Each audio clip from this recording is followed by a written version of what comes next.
Not really the best day for flying a drone, but if you want to get the pictures other people won't get, you have to be willing to fly in the conditions other people won't fly in.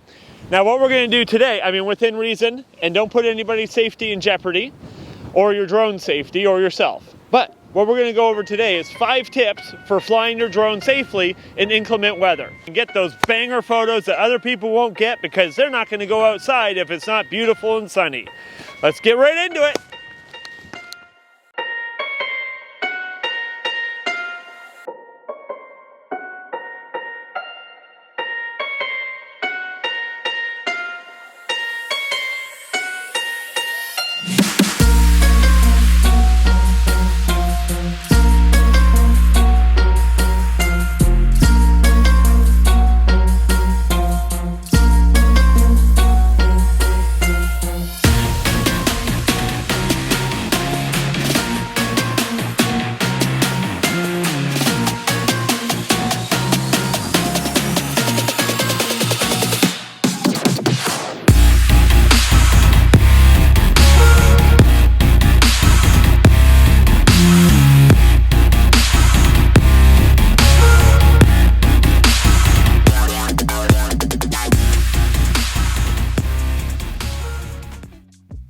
I figured before I start shelling out tips on how to fly your drone safer in inclement weather, I should probably demonstrate the best way to launch a drone when you're smack dab in the middle of a Canadian winter.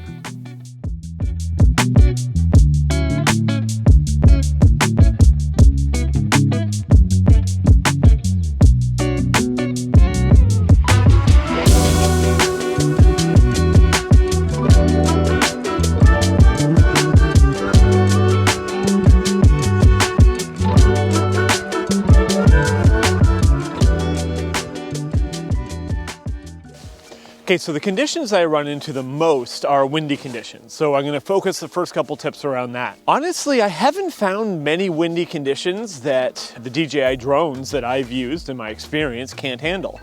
Even the Mini 2 was incredibly capable. I fly the Air 2S and I've been flying like this clip right here. The winds were so strong, they were literally shaking the car. And look at this footage, like it is rock solid. The drone was not moving. Now, that's not to say that I've never found winds that my drone can't handle. Just the other day, I launched at this very spot and everything started off great and then went a little sideways. So I'll give you a couple tips and tricks for dealing with that situation. Just remember that there are some situations that your drone isn't going to be able to handle and prepare for that. All right, so tip number 1 may be a little bit of common sense, but it took me a little while to catch on to it, so I'm going to share it with you just in case it can save you a couple butt-puckering experiences. I used to just park the car wherever, launch the drone, and not really give a lot of thought to wind speed or particularly wind direction. Then this one day I flew out, I was up in Collingwood, and there's this really cool flag in the middle of the lake, and I flew out to the flag and I was getting some neat pictures and video circling around the flag. Got my battery down to about 20%, so I figured I'd fly back.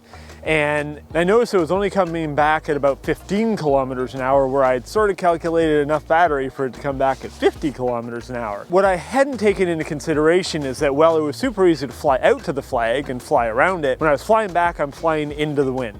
And of course, the drone is on much more of an angle, it's working a lot harder, and it's fighting against that wind, it's using more battery and not going as fast. So what did I do in a situation like that? I got as close to the ground as I could, about 2.5 feet over the top of the lake, and the wind currents, they're bouncing off the bottom. They're not as strong down there. Got a little splash damage from the waves, but I got the drone back safely, barely, and was able to land it and swap out batteries. So ever since then, I always fly into the wind. So I know that even if I use half my battery getting out to there, I can shoot for a while, turn around, get back, no problem whatsoever. That's another reason why I love flying with the Apple Watch. I can look at it at any point, and right now I know that the wind is coming at 19 degrees from the west. So I know that that's going to reduce my battery life a little bit, for sure. It's not going to be too bad. And I'm going to park my car or launch the drone from the east and fly into the westerly winds, get the pictures that I want, turn around, come back, land safely. Now that sort of leads into my second tip. When you're flying in windy conditions and also cold conditions, battery life is not battery life. When you're looking at your indicator and it tells you how much battery you have left, it's mostly calculating that based on the conditions that you're supposed to fly in. So I always have my battery life. If I take off and it says I have 35 minutes, I figure I have about 15. And then knowing me, because I am who I am, I always push that a little bit. Windy conditions, everything that you do, whether it's flying forward, flying up, or even just hovering, takes a lot more battery power, because even just hovering, you'll notice your drone is going like that. It's going back and forth just to keep its GPS locked. So if you're choosing to fly in any type of extreme conditions, which is any condition that's outside of the manufacturer recommendations, which I find is about half of my flying, don't trust the battery life that your screen is telling you. Another thing too is if you're flying in the cold, batteries don't hold their charge as well in the cold as they do in normal temperatures. So I've seen times where I'm flying and my battery expectation just drops by like 10% instantly. The coldest I've ever flown in was, it was about minus 27 Celsius. If I remember correctly, that's about minus 17 Fahrenheit. It was cold. That's when I launched from the car. And I can fly it from the car while I'm sitting in a nice, warm, heated environment. But you know, you do sometimes get some warning notifications about the battery getting cold. Personally, I usually ignore those. I probably wouldn't recommend that you do, but when I'm doing that, I'm flying over forests, I'm flying over frozen lakes. I'm not near populations, I'm not near people, I'm not near if the battery does freeze and the drone just pieces out, I'm not near anything that it can hit, that it can damage. Look at this guy, eh? That's kind of cool. Okay, so the next tip is about flying in the snow. If you are blessed and or cursed to live in an area that gives you diversity of precipitation, and one of those types of precipitation is snow, you can get some really cool looking footage. But there's certain types of snow that you want to avoid, and there's certain types of snow that just look better on camera. So if you've got the small little tiny snowflakes, don't even bother launching. What you're looking for is those big, fat, meaty snowflakes. First of all, the advantage of this that I've found is that I can fly for an entire battery, land the drone, and it's perfectly dry. I think it's the air currents from the propeller whisk the snowflakes away from the drone, and so I land it, it's completely dry. There's nothing on the lens, there's nothing on the arms, it's fantastic. Secondly, they show up better on camera.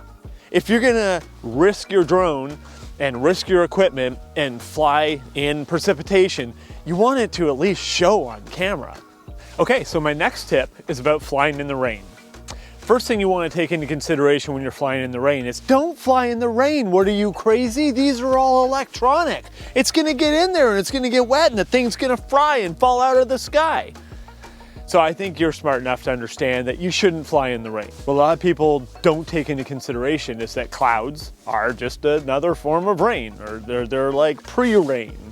Fog, early morning mist, all that. You can launch in it. I'm gonna recommend that you don't, but if you ask, Gabriel, have you ever flown in that? Of course I have. Have we met? I make bad decisions all the time, but I wouldn't recommend that you fly in it. Now I've gone up and I've gotten epic footage like this from my spontaneous cross Canada trip, but when I landed, the drone looked like this. So, like Douglas Adams always says in the Hitchhiker's Guide to the Galaxy, I always know where my towel is. The second I land, I pop the battery out, I dry the battery off. I wipe down the entire drone, propellers, everything like that, get it 100% dry, then I pop in a new battery and launch with that. Make sure it's dry. If you are gonna fly into clouds or anything like that, make sure you're not over a city or somewhere where if the drone's just like, nope, I'm not a drone anymore, I'm a paperweight. It's not gonna hit somebody or something. So just fly with common sense. A dry drone is a happy drone, and fly safe. Okay, so my final tip. And I don't want you to think that I'm giving you these tips on how to fly in bad weather. So everyone can just be like, oh, the weather's terrible, but let's go fly the drone. No, this is about doing dangerous things safely. This is about flying your aircraft outside of recommended specifications in the safest way possible. So step 5 is all about preparation. There's a fair amount of preparation from launching a drone on a good day, at least there should be. But when you know that you're going to be going into heavy snow, make sure you have a towel. Make sure that your batteries are warm. Make sure that your batteries are fully charged. When you know that you're going to be going into high winds, make sure you know the speed and the direction of the wind. Also, know the environment that you're flying in. The other day when the winds picked up unexpectedly and you saw my little drone just fly away, I had a plan for that. I had a plan for, this is where I'm flying it. If for some reason I do lose control, this is an area where I can safely get some cover. And I was able to get it down about 10 feet off the ground. And there was a bunch of trees in the area that provided enough cover from the wind that I was able to just land it there safely and then go and recover it. I had a plan. And if everything goes sideways, don't panic. Just look at the situation, look at the environment, look at where you're at, and figure it out. So, all that being said, do dangerous things safely and launch your damn drone. Go get that drone up in the air, get it out of your camera bag, get it up in the air because that's where the pictures are. And when you take these amazing pictures, whether in beautiful weather or inclement weather or snow or sunny or windy, tag me in the photos on Instagram. I want to see the pictures that you guys make. If you have any questions, comments, complaints, or concerns, make sure to write them down in the doobly-doo. Hit like, hit subscribe, hit the roads with your drone. What's all this? That's a lot. That's what she said. Thanks for watching. Have an amazing day, and I'll see you in the next video.